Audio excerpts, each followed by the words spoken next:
Adui wa mwanamke ni mwanamke mwenzie, na adui wa mwanaume ni mwanaume mwenzie, lakini adui wa mwanadamu ni mwanadamu mwenzie.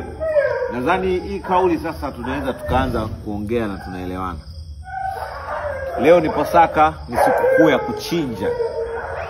Mimi nimechinja maalum kwa ajili ya vijana wangu hapa nyumbani.